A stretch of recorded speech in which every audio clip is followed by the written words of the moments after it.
Olá, alunos, professores e a todos que irão acompanhar a mais essa aula do 7º ano do ensino fundamental dos anos finais.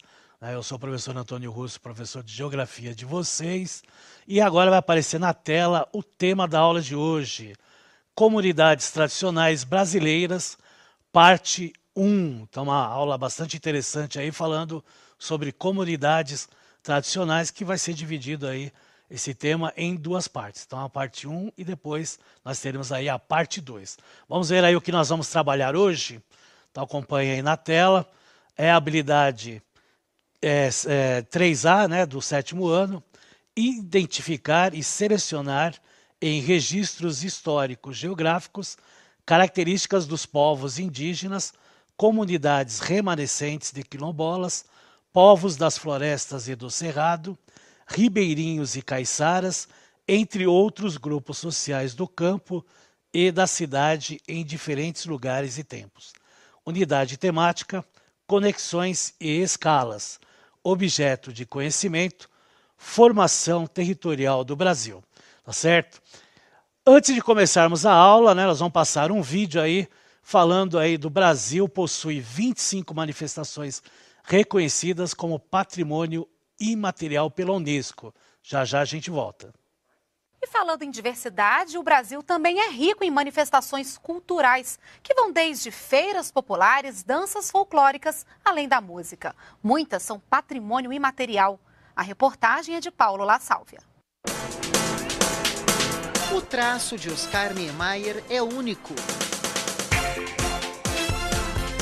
Curvas e linhas que acompanham o horizonte, verdadeiros monumentos a céu aberto.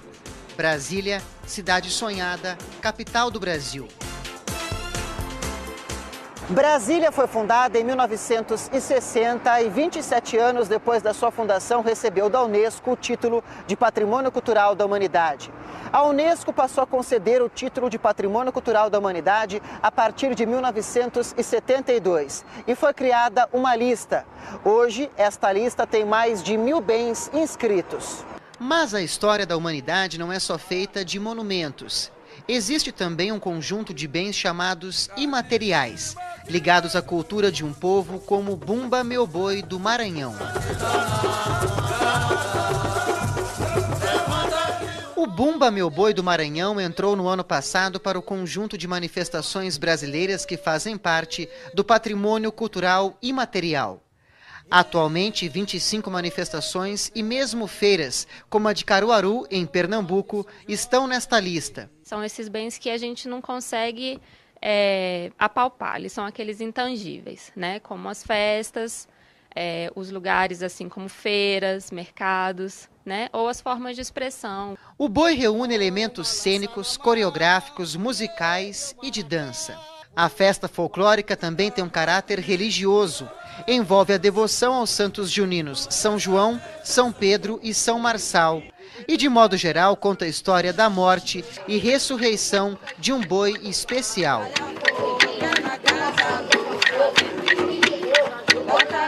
E como o Brasil é uma terra de fluxos intensos, com um movimento de pessoas e de tradições de um canto para outro na história do país, o boi que se originou no Maranhão chegou em Brasília há 49 anos com o mestre maranhense Teodoro Freire. Desde então, o boi do seu Teodoro dá vida a uma manifestação do patrimônio imaterial brasileiro.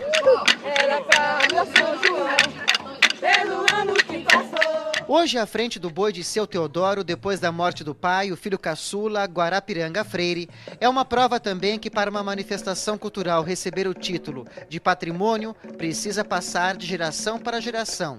Tem que ser lembrada, renovada, reconhecida como um bem de toda a comunidade. A comunidade é um dos principais fatores para que você possa manter uma cultura tão antiga viva, né? É importante que o Brasil conheça e que o Brasil valorize, né, para que elas tenham exatamente continuidade.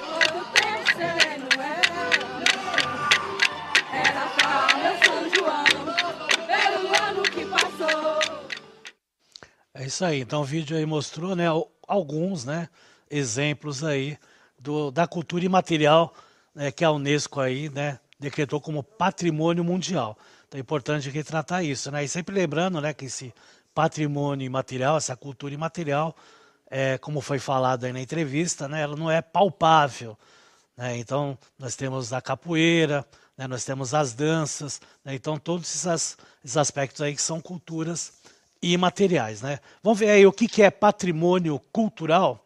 Então acompanhe aí na tela.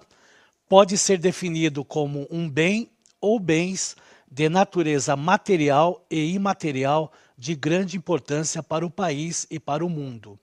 Podem ser considerados como cultura material e imaterial, representando os dois tipos de patrimônio cultural e que constituem a cultura de determinado grupo ou povo. O patrimônio cultural material está associado aos elementos materiais e, portanto, é formado por elementos palpáveis e concretos, por exemplo, obras de arte, igrejas, etc.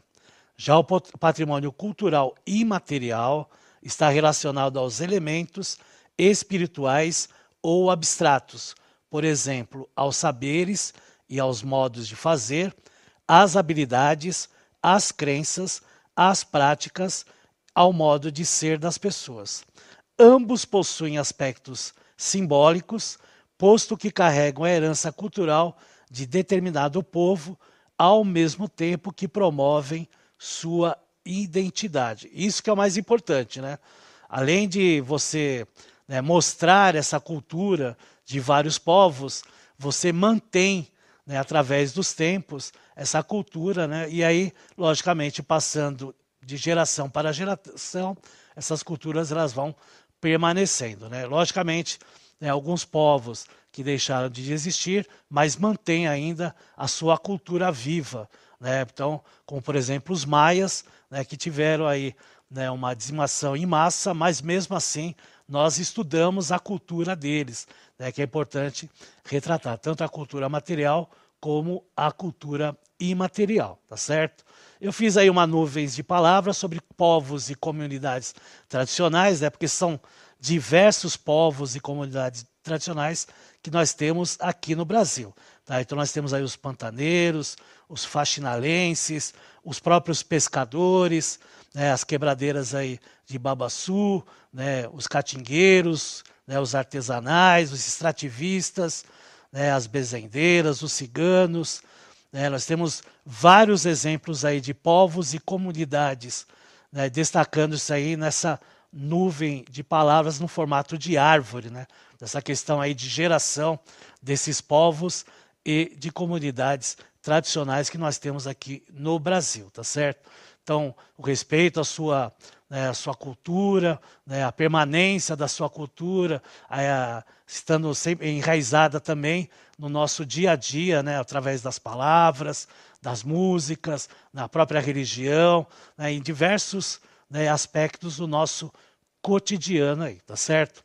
Na próxima tela vocês vão ver aí um mapa, né, mostrando aí comunidades tradicionais no Brasil, que são comunidades aí que elas não têm essa relação indígena, né? Então eles são chamados aí de populações tradicionais não indígenas, apesar aí de algumas terem miscigenação, como por exemplo os caiçaras, né? Então nós temos em destaque aí o verde escuro, que mostra aí os ribeirinhos, né? Principalmente aí na região amazônica, né? Então nós temos os que estão aí em rosa, os caipiras, né, e os sitiantes, né? O que está aí em laranja, o sertanejo vaqueiro, né? Na parte litorânea, né, do sul e do sudeste nós temos os caiçaras, né? E nós temos também na parte mais escuras aí, né, os campeiros. Nós temos também os pescadores artesanais, que estão mais na região sudeste para a região nordeste, né? Nós temos também os praieiros, que também está na área litorânea, né? Nós temos os pantanenses na região do Pantanal.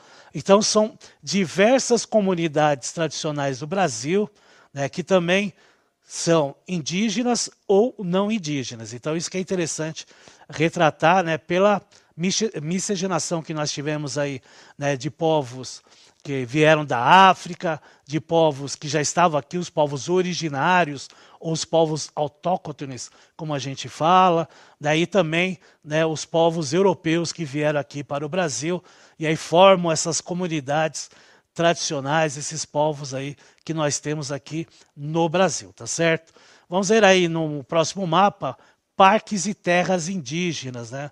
São reservas e terras indígenas, na qual elas têm aí denominações, né? Os que estão em vermelho são terras declaradas, tá? Então são terras declaradas indígenas, tá? Então elas ainda não foram, né, assinadas. As que estão em amarelo, né, as circunferências aí em amarelo, são as que estão homologadas, tá? Então elas já estão assinadas, mas elas ainda não foram regularizadas. As que estão em verde, sim, são aquelas reservas que já estão regularizadas através de decretos e leis, né, que aí fazem com que os indígenas possam usar essas terras através aí de decretos, né, e, logicamente, né, sempre fiscalizado pela FUNAI, que é a Fundação Nacional aí dos Índios, né, que é aí dos indígenas. Então vejam que em todo o Brasil nós temos terras indígenas, que elas podem ser, né, declaradas, homologadas, né, ou até regularizadas, tá certo? Então, nas 5 regiões brasileiras, nós temos essas características aí de terras, tá certo? Vamos fazer agora uma atividade. Então, observe aí o mapa, né, e aí vocês vão ver, né, através das cores, né, que dá para caracterizar aí pela, né, quanto mais escuro, né, maior a quantidade. Qual estado brasileiro tem atualmente a maior população de indígenas? Em 2 minutos a gente volta.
Isso aí, né? Tava fácil a resposta, né? Pela cor dava para identificar claramente o estado do Amazonas, né? Já podemos ir para a próxima tela, que até responde a atividade aí que vocês fizeram. Então, no Censo Demográfico de 2010, né, falando aí sobre os indígenas, o estado do Amazonas, na região norte, possui a maior população autodeclarada indígena do país, com 168,7 mil. Já o estado do Rio Grande do Norte, região nordeste, tem a menor população autodeclarada indígena, de 2.500 indígenas. Né? Quando fala autodeclarado, né, é quando a pessoa se autodeclara indígena aí através do censo.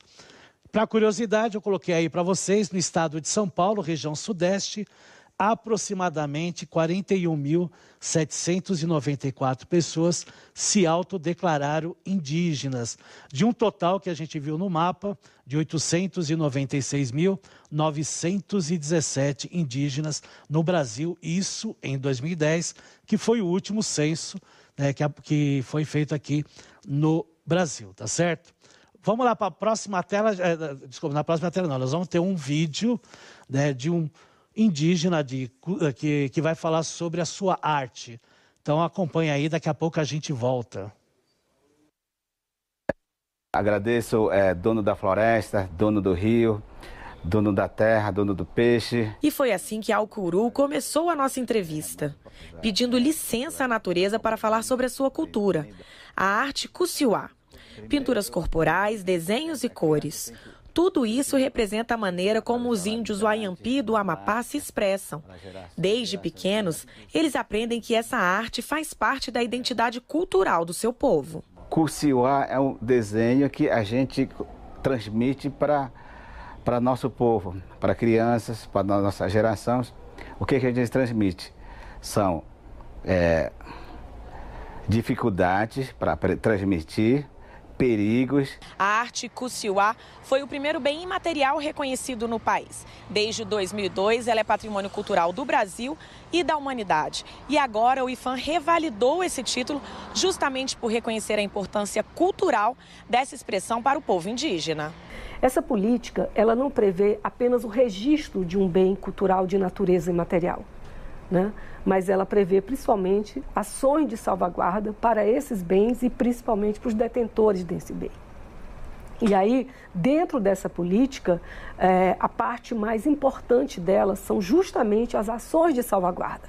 Um bem, depois que ele é registrado, depois que ele é reconhecido como um patrimônio cultural do Brasil, ele tem que passar por uma revalidação 10 anos após o registro. A cada 10 anos você renova isso. Por quê? Porque diferentemente do patrimônio material, que é tangível, que é um patrimônio que é tombado, são as coisas, né?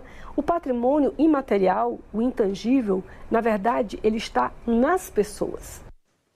Então nós vimos aí que é uma cultura imaterial, né, que são as imagens que tanto no corpo como também nas roupas, né, em todos os lugares, né, os indígenas Cusiuá eles usam, né? Então, na verdade, o Cusiuá são, né, os desenhos que eles fazem para falar, né, de várias situações aí que eles têm no seu dia a dia, tá certo? E é interessante que é um patrimônio imaterial tanto, né, do Brasil, né, representado aí pelo IPHAN, como também, né, um patrimônio imaterial da Unesco, né? Mas foi o que é explicado aí para vocês. O patrimônio material, ele é palpável, ele observa, então, ele não passa por esse mesmo crivo aí, né, legislativo de 10 em 10 anos, tem que fazer a revalidação como os patrimônios imateriais aqui no Brasil, tá certo? Vamos aí os seringueiros, né, que é uma das comunidades que nós temos aqui no Brasil. Então, o seringueiro é o personagem típico da região dos seringais, é aquele que extrai o látex das seringueiras e viabiliza sua transformação em borracha natural. Seringalista é o proprietário do seringal. A seringueira é uma planta brasileira da família da Euforbiáceas, originária da Amazônia. É uma árvore que atinge 50 metros de altura e de cujo caule, através das incisões oblíquas na casca, escorre um látex com que se produz borracha de primeira qualidade. Suas sementes contêm uma amêndoa, de onde se extrai um óleo amarelado, utilizado na indústria de vernizes e tintas. Então, as seringueiras, né, se tira aí o látex para a borracha e se tira aí, né, essa amêndoa, né, onde sai um líquido amarelo, que aí se produz o verniz e as tintas. E os seringueiros é uma comunidade tradicional aqui do Brasil, tá certo? E falando em comunidade tradicional, nós vamos ver aí um vídeo de uma reportagem sobre as comunidades quilombolas. Daqui a pouco a gente volta. O Vale do Jequitinhonha, no nordeste de Minas Gerais, é uma das regiões mais pobres do estado, mas tem nas tradições da cultura negra uma das suas maiores riquezas. O local tem a terceira maior concentração de quilombos do Brasil. São mais de 50. A partir de hoje, o Repórter Brasil exibe uma série de reportagens para mostrar as dificuldades e a luta pelo reconhecimento dessas comunidades. Menina cor de canela, apareça na janela, eu tô louco pra te ver. A viola está chorando, parece que tá falando, eu quero casar com você. Menina cor de canela, apareça na janela, eu tô louco pra te ver. A viola está chorando, parece que tá falando, eu quero casar com você. A gente não sabia que a nossa comunidade era diferente de outras, que era diferente da cidade. Eu fui vir na cidade a primeira vez, eu tinha 15 anos. Essa coisa burocrática de se aceitar quilombola e receber certificado da Fundação Palmares, eu fui ter contato com isso em 2005. Eu falo com uma satisfação muito grande ter me descobrido como quilombola, que até um certo tempo a gente não sabia que a nossa comunidade era remanescente de quilombo. Eu não tinha conhecimento, nem sabia o que era quilombo. Aí eu falava, nós não temos quilombo nenhum registrado. E na verdade que a gente estava passando em cima da terra dos quilombos. Os quilombolas descobriu foi agora através da reunião, foi que nós foi descobrir que nós é os quilombolas.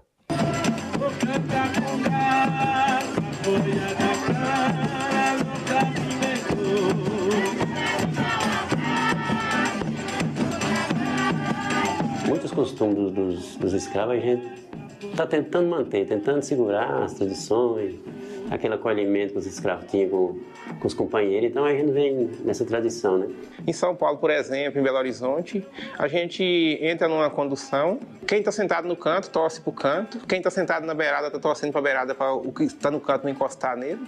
E nas comunidades, não, a gente tem tem aquele calor humano que é típico das comunidades tradicionais.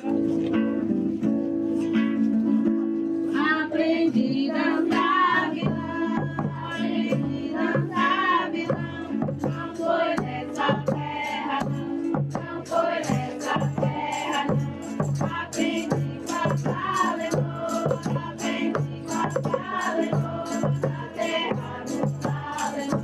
na terra do alemã. Território é onde a forma de vida se faz, né? É onde o modo de se viver. Quando mesmo a gente vai discutir sobre território nas comunidades quilombolas, a gente costuma muito perguntar ao pessoal mais velho aonde que o pai dava água à criação, aonde que a avó buscava barro para passar no fogão, aonde que plantava, aonde que passava o córrego. E aí quando eles vão falar onde são, a gente vê assim, olha, o físico, olha o tamanho desse território. Mas nós temos o território da convivência, né, que é muito maior. Já fui para a construção civil em São Paulo já 2 vezes, só que eu não adaptei. Quando você estava em São Paulo, o que você sentia mais falta daqui? Até do mato. O modo de vida, os saberes, né?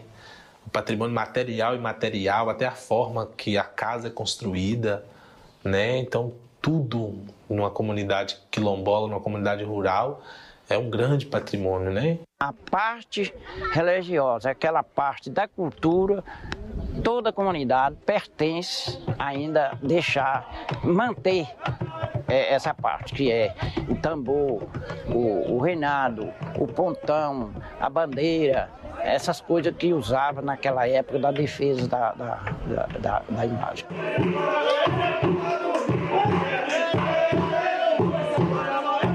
É uma coisa que eu amo de paixão.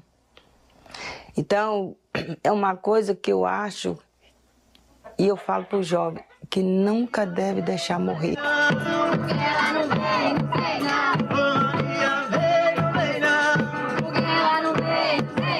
Menina suspende a saia, não arrasta a saia não. Seu marido tá em São Paulo, não vai te dar saia não. E vou dar minha despedida que agora não quero mais, que é pro povo não dizer que isso já não presta mais. É isso aí, então, esse vídeo aí mostrou uma comunidade bem tradicional quilombola, né? Bem da raiz, né? Que é interessante a gente retratar. Né? Lembrando sempre que são mais de 3.000 comunidades quilombolas no Brasil, né? Mais de 2.600 registradas, né? Homologadas aí, né? Com as suas terras, né? Como usufruto, né? Utilização delas, né? Como direito, né? Por serem descendentes dos os que foram escravizados, né? Então é importante retratar isso, e a gente viu algumas comunidades tradicionais aqui do Brasil, tá certo? E, logicamente, junto aí o patrimônio cultural, o que é, né, a cultura material e imaterial. Vocês podem entrar no site do Saiba Mais, né, pode printar aí a tela. Tem aí o IFAM, né, que é o link dele. Você entra e vai saber mais sobre informações aí, né, de patrimônio cultural do Brasil, tá certo? Eu agradeço aí a participação de todos, obrigado aí pelas respostas aí no chat que vocês deram, né? E na próxima nós daremos continuidade a essa aula, né? Não esqueçam de avaliar a aula, né? Tem o QR Code e o link aí para vocês estarem avaliando. Até a próxima, pessoal!